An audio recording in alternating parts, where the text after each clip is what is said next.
इंदिरा, हे काय आहे? हा, कसले वळे ते?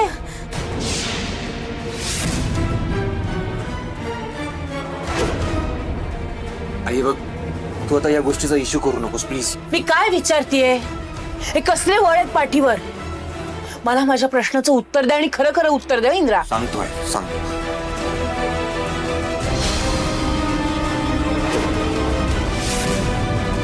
हे बघ, मी सगळं खरं सांगतो तुला. फक्त तू प्लीज चिडू नकोस आणि माझं म्हणणं शांतपणे ऐकून घे प्लीज. मी बुवांना शोधायला वस्तीत गेलो होतो. तिथे काही अनोळखी लोकांनी माझ्यावर अटॅक केला आणि म्हणून हे थोडंसं लागलंय बस. काय बोलतोयस तू हे? आणि हे थोडंसं लागलं इंदिरा? जे तू हिच्या बुवांसाठी मार खाऊन आलास आणि हिने तुझा आभार मानायचं सोडून ही तुलाच दोष लावतीये. आई तसं खरंच काय? नाही, आता तू काही बोलू नकोस. आता काय आणि कसं आहे ना मला चांगलंच कळलंय. आई तू का गैरसमज करून घेते सगळं? उलट आता तर मला सगळं नीट समजायला लागलं इंदिरा. अरे तू हिच्यासाठी, हिच्या घरच्यांसाठी इतक्या खालच्या थराला उतरलास, मार खाल्लास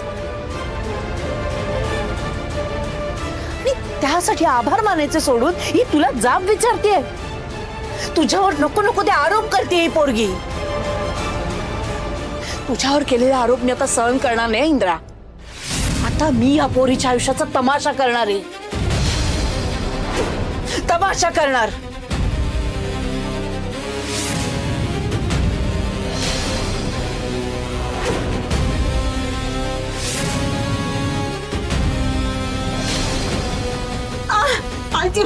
तू ती चटवेश जिनी माझ्या पोराच्या नशिबात घातकळ गेलेली आहे. मॅडम ऐका माझं. आज सगळ्यात समोर तुझा निकाल लावतेच. अगं महाडिकांच्या पायाशी उभं राहायची लायकी नाही तुझी आणि तू माझ्या लेकाला बोल लावतेस.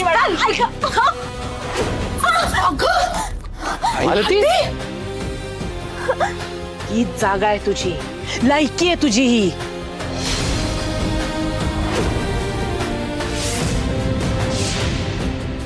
आमच्या पायाशी राहायचं हजारदा सांगितलंय ना, तरी आमच्या डोक्यावर चढायला बघशील.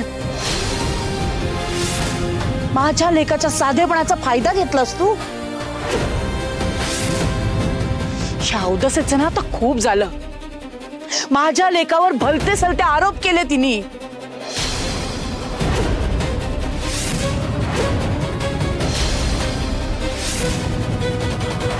माझ्या लेकावर भलते सलते आरोप केले तिने. आता पाणी ना अगदी नाकाच्या वर जायला लागलंय. आतापर्यंत मी जाऊ दे म्हणत खूप दुर्लक्ष केलं, पण आता मी स्वस्थ बसणार नाही. तुम्हाला सगळ्यांना आईचा खूप पुळका आहे ना. ऐका हिने काय केलंय. हिचा बाप गायब झाल्याचा दोष ही माझ्या इंद्रावर लावतीये.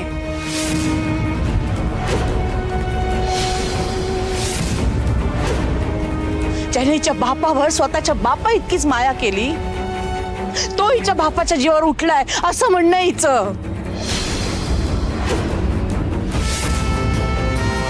माझ्या इंद्रावर हा आरोप करून ना तू माझा स्वाभिमान दुखावलास. आता मी तुझी गय करणार नाही. मालती नीट बोला. ही काय भाषा आहे? या भिकारड्या पोरीशी बोलायची हीच भाषा आहे. माझ्या या घराला, माझ्या इंद्राच्या आयुष्याला लागलेली कीड आहेस तू, कीड.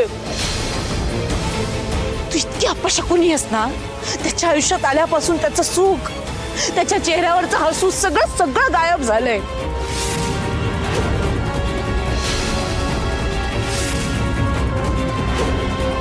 मालती, तुम्हाला काय झालंय अचानक? नाही, इतके दिवस तुम्ही राणीशी गोडी गुलाबीने हसत खेळत वागत होता. आता अचानक काय बिनसलंय? हिने इंद्रावर आरोप केले ना, तिथे बिनसलंय. ही अत्यंत स्वार्थी मुलगी आहे, तिथे बिनसलंय. हिच्या बापाला शोधण्याचा कसोशीने प्रयत्न केला इंद्रानी, तरी पण त्यांच्या गायब होण्याला माझा इंद्राच जबाबदार आहे हे ती बोलली ना, इथे बिनसलंय.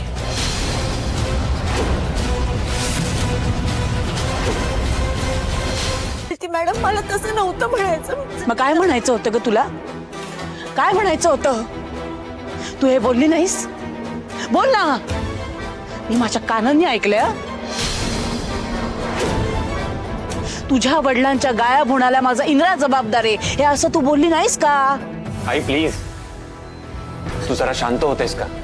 तू समजतेस तसं काही नाहीये. तो विषय वेगळा आहे, यात राणीची काही चूक नाहीये. Please I. मग काय विषय आहे इंद्रा? सांग ना मला, मलाही ऐकायचंय. नाही सगळ्यांसमोर सांग. हो ना, जे काही आहे ते सगळं खरं सांगा. सगळ्यांना सगळं कळू देत. अरे बोल ना इंद्रा, तू शांत का झालायस? अरे बोल ना इंद्रा, तू शांत का आहेस? हिची चूक नाही तर चूक कोणाची आहे? तुझ्यावर आरोप करताना हिची जीभ झडली कशी नाही? आई, आता तू वाटेल ते बोलतेस हा? मी वाटेल ते बोलतेय. तू आता या दरिद्री पोरीची बाजू घेऊ नकोस हं, इंद्रा. अरे हिच्यासाठी तू माझ्याशी खोटं बोलायला लागलायस. तू फॅक्टरीमध्ये जातोयस असं सांगून हिच्या बापाला शोधण्यासाठी वणवण भटकत होतास. हे खरं आहे का नाही? मालती त्यात चुकलं काय?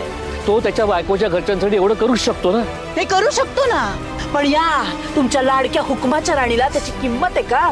अजिबात नाही. हो, हिच्या बापासाठी माझा इंद्रा गुंडांचा मार खाऊन आलाय. काय?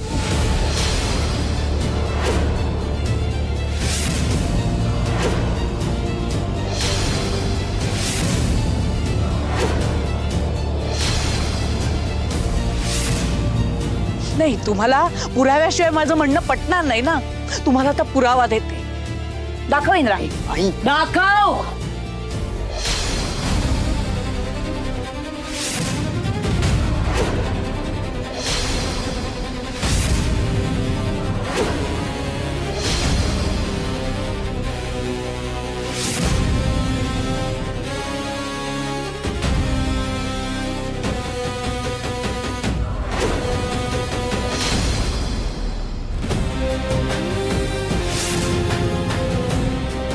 बघितलेत ना, वळ बघितलेत ना त्याच्या पाठीवरचे.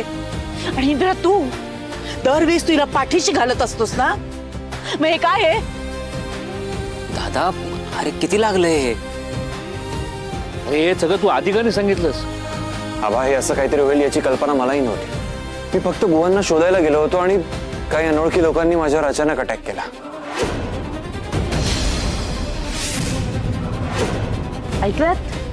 ऐकलत ना? आता तरी तुम्हाला माझं म्हणणं पटतंय? अहो, या पोरीसाठी माझ्या लेकाने स्वतःच्या जीवाची पर्वा केली नाही हो. अहो, काय मरण यातनं सहन करतोय तो. पण इतकं सगळं होऊन सुद्धा हिचं म्हणणं आहे की या सगळ्याला माझा इंद्राच जबाबदार आहे. अहो, या सगळ्यात काही उलट सुलट झालं असतं, काही कमी जास्त झालं असतं तर आपण काय करणार होतो? ते काही नाही. आता हिला इथनं बाहेर काढा, बाहेर काढा. पुन्हा उकिरडे फुंकाला तिच्या त्या वस्तीत पाठवा. मला ही या घरात नकोय.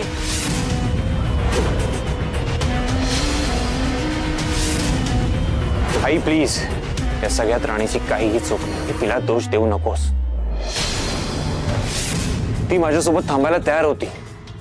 मीच तिला म्हटलं की तू जा घरी.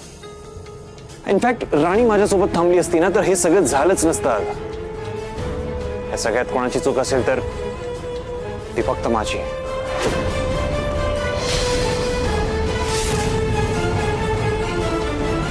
बाप रे, एवढं सगळं होऊन सुद्धा हा इंद्रा ह्या राणीला डिफेंड करतोय. हे बघ मालती, मला काय वाटतं माहितीये का, इंद्रा आणि राणीमध्ये ना काहीतरी गैरसमज झालाय. अगं आहे बघ, राणी इंद्रावरती आरोप करते ना, म्हणजे नक्कीच काहीतरी घडलंय. काहीतरी चुकीचा गैरसमज झालाय. मी काय म्हणते, आपण जरा शांतपणे बसून बोलूया का? म्हणजे अहो, त्याच्या पाठीवरचे वळ बघितल्यावर सुद्धा तुम्हाला असं वाटतंय अजून बोलायचं काही बाकी आहे? नरा, तू मला सांग, हे सगळं काय आहे? राणी बाळागत, तू तरी काहीतरी सांग, काय झालंय? तेच ना, तुम्ही सांगितल्याशिवाय कसं कळेल आम्हाला? नाही, हे जे काही चाललंय ना मला अजिबात पटतच नाही. इंद्राला केवढ्या जखमा झाल्यात आणि तो गप्प कसा काय बसू शकतो?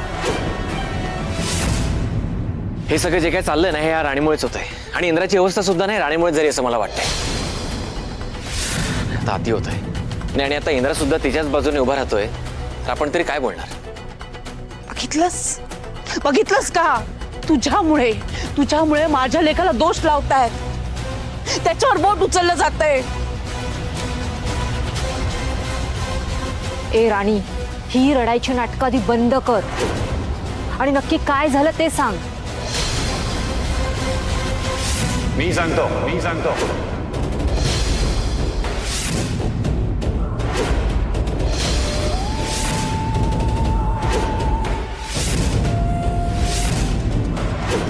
राणी आणि माझ्या लग्नाच्या वेळी काही गोष्टी घडल्या होत्या आणि आज त्यामुळेच आपल्याला हा दिवस बघावा लागतोय.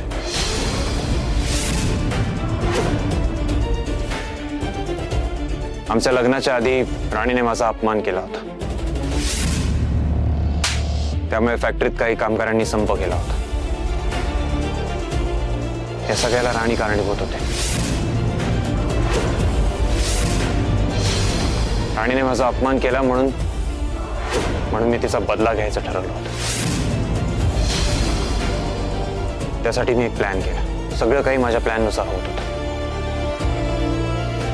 बुवा माझ्या गाडीचा अपघात करणार तेवढ्यात राणी मध्ये आली आणि माझा प्लॅन फेल केला. रागाच्या भरात मी तिच्या लग्नात पोहोचलो आणि मला तिथे दुसरी संधी मिळाली. मला राणीचं आयुष्य उद्ध्वस्त करायचं होतं म्हणून मी राणीशी लग्न केलं. मी हे लग्न करायला तयार आहे. आणि मी तिला लग्न करून घरी घेऊन आलो. मला तिला पावलावर फक्त त्रास द्यायचा होता. मी तिला कधीच बेडवर झोपू दिलं नाही.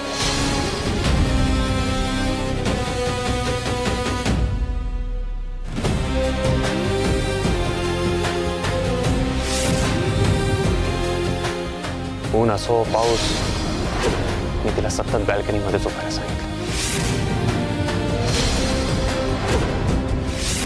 माझ्या कुठल्याच गोष्टींना तिला मी हात लावू दिला नाही. सगळ्यांसाठी आम्ही एक हॅपी मॅरिड कपल म्हणून वावरत होतो. पण तुमच्या सगळ्यांच्या नकळत मी फक्त हा विचार करायचो की मला तिच्या डोळ्यात पाणी कसं दिसेल. सगळ्यांच्या पश्चात मी तिला खूप त्रास दिला. मी तिला नोकर म्हणून वागवलं. मी तिला कुठलाच आनंद उपभोगू दिला नाही. बायको म्हणून मी तिला तिचा मान कधीच दिला नाही. आणि आज इतक्या महिन्यांनंतर जेव्हा बुवांना कळलं की ज्या गाडीचा ते अपघात करणार होते त्या गाडीत मी होतो, तेव्हा त्यांना खूप वाईट वाटलं. त्यांना सतत असं वाटत राहिलं की ते त्यांच्या मुलीच्या नवऱ्याच्या जीवावर उठले होते आणि या गोष्टीचं गिल्ट ते सहन नाही करू शकले. म्हणून ते घर सोडून निघून गेले.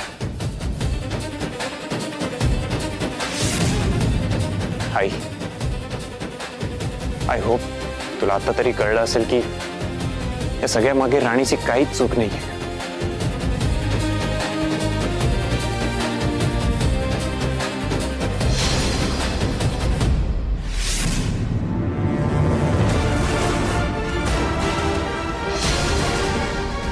सगळ्यात मीच दोषी.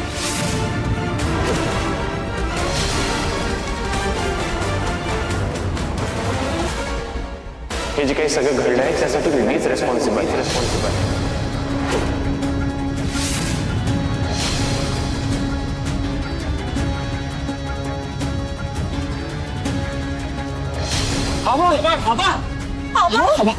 थांब. तू इथेच थांबा. त्यांच्या जवळही जायचं नाही. अहो, काय होतंय तुम्हाला?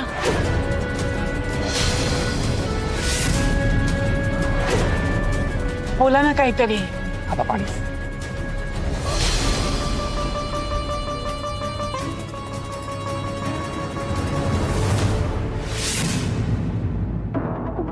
अरे वा, या सगळ्यामध्ये इंद्राने माझं नाव घेतलं नाही, बरं झालं. नाहीतर आता आबांच्या ऐवजी मलाच पाणी प्यावं लागलं असतं. आबा, मी इंद्रजित सरांना हेच म्हणत होते की हे सगळं तुमच्यामुळे झालं. हे जे काही घडलंय त्याला तुम्हीच जबाबदार आहात. आमचं हेच बोलणं चाललं होतं तेव्हा मालती मॅडम तुम्ही ते ऐकलं.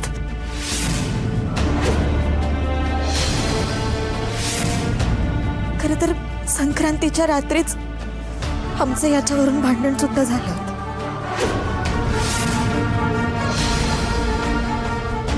इंद्रजित सरांनी स्वतःच्या तोंडाने माझ्यासमोर या सगळ्या गोष्टी कबूल केल्या.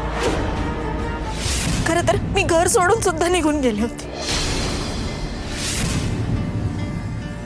पण महाडिक घराच्या इब्रतीसाठी आणि माझ्या आई वडिलांच्या आनंदासाठी मी परत आले. आणि म्हणूनच तुम्ही परत आल्यावर तुम्हाला इंद्रजित सर उंबरठ्यावर झोपलेले दिसले.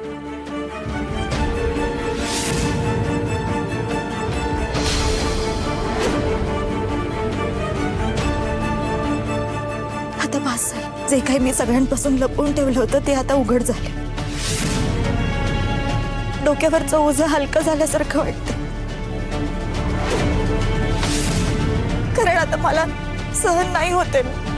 सहन करायची ताकद नाहीये माझ्यात. भास झालंय मला. मी दमली आहे.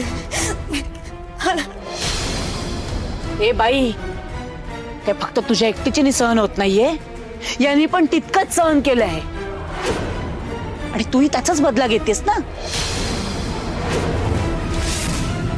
तो आधी असं वागला म्हणून तू आता त्याला त्रास देतेस ना. मला सांग ना, तू जे काही सांगितलंस त्यातली एक तरी गोष्ट घडली का?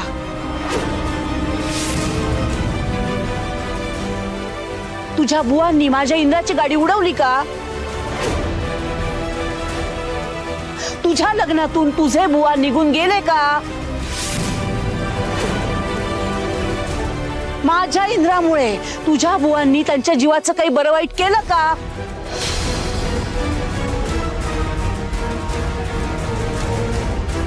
नाही ना, यातलं काहीच घडलं नाही.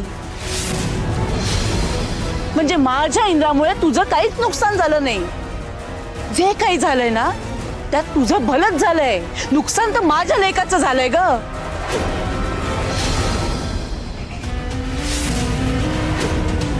अगं, तू या घरची सून झालीस, महाडिकांची सून झालीस. त्यामुळे तुला तुझ्या आई बापाला मान मिळाला. पण माझ्या लेकासाठी तू अवदसा ठरलीस. अवदसा.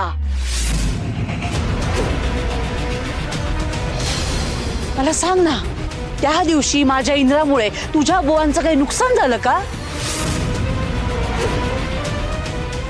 अगं, मग आता कसली शिक्षा देताय त्याला? तुझ्याशी लग्न केलं त्याची, का तो वणवण भटकत तुझ्या बुवांना शोधतोय त्याची? मालती,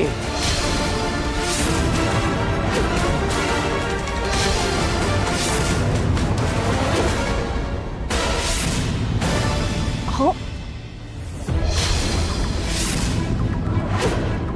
तुमच्या मुलानं या मुलीच्या आयुष्याची राख रांगोळी केली आणि तुम्ही म्हणताय काहीच घडलं नाही.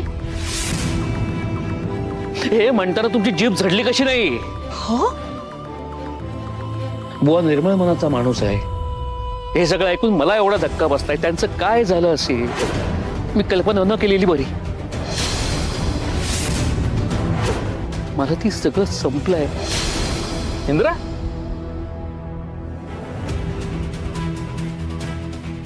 तू सोड घेण्यासाठी राणीशी लग्न केलंस? अरे, मी तुला काय समजत होतो रे?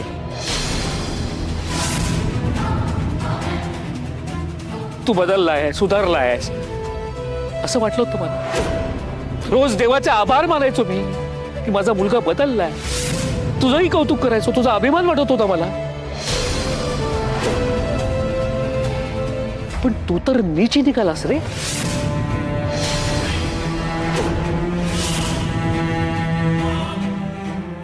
तू माणूस म्हणून मिळण्याच्या लायकीचा नाही आहेस. आणि तुम्हाला खूप कौतुक आहे ना मुलाचं. आज मी तुम्हाला सांगतो, ही मुलगी कर्मदरिद्री नाहीये, तर तुमचा मुलगा कर्मदरिद्री आहे. एवढी कुणी मुलगी त्याला बायको म्हणून मिळाली, त्याने काय केलं? त्याला कायम दुखावलं. त्याच्या हातात सोनं ठेवलं, त्याने माती बोल केलं. आणि या सगळ्याला तो एकटा दोषी नाहीये. त्याला तुम्ही कायम पाठीशी घालतात, डोक्यावर घेऊन नाचता. तुम्ही तेवढ्याच जबाबदार आहात त्याला.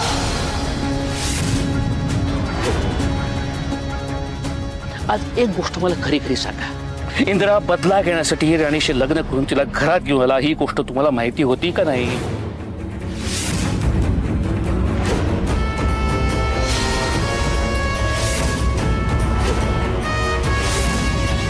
मी काय विचारतोय, ही गोष्ट तुम्हाला माहिती होती का नव्हती? म्हणजे जसं तू तिला तुझी सून मानणार नाहीयेस, तसं मी तिला कधीच माझी बायको मानणार. मी तिला याचसाठी लग्न करून घेऊन आलोय, तिला पावला पावलावर तिची लायकी दाखवून देत आहे.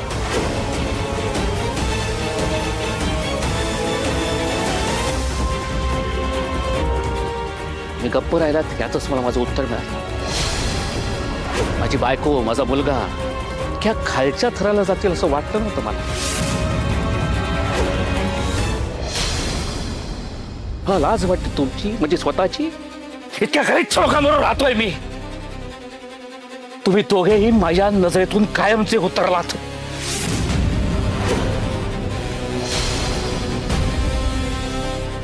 अरे वा, आबांच्या मनातून इंद्रा उतरला म्हणजे हळूहळू एमडीच्या पोझिशनवरून सुद्धा पाय उतार होईल. Let's see. ह्या गरीब मुलीच्या आयुष्याशी का खेळलात एमडी साहेब? I am sorry. त्यावेळी माझा इगो खूप हर्ट झाला होता आणि फक्त माझा इगो सॅटिस्फाय करण्यासाठी मी मूर्खपणा करून बसलो.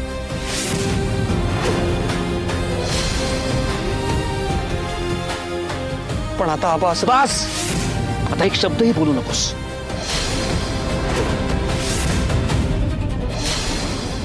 तुम्ही त्यालाच का बोलताय? जिच्यामुळे तो असं वागला तिला तर तुम्ही काहीच बोलत नाही आहात. अजूनही तुम्हाला ह्याची पालखी व्हायची? तुम्ही तर माझ्या नजरेसमोरही थांबू नका.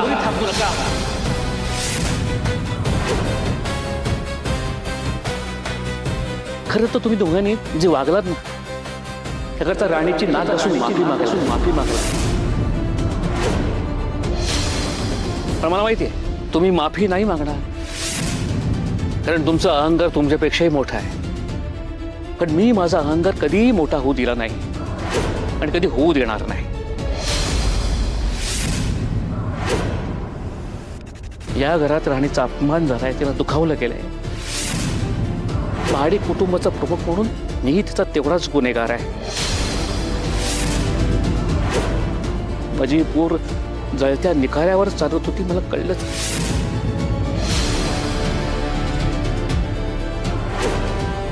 अरे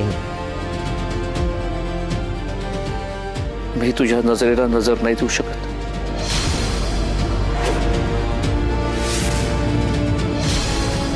जमल्यास माफ कर मला. हो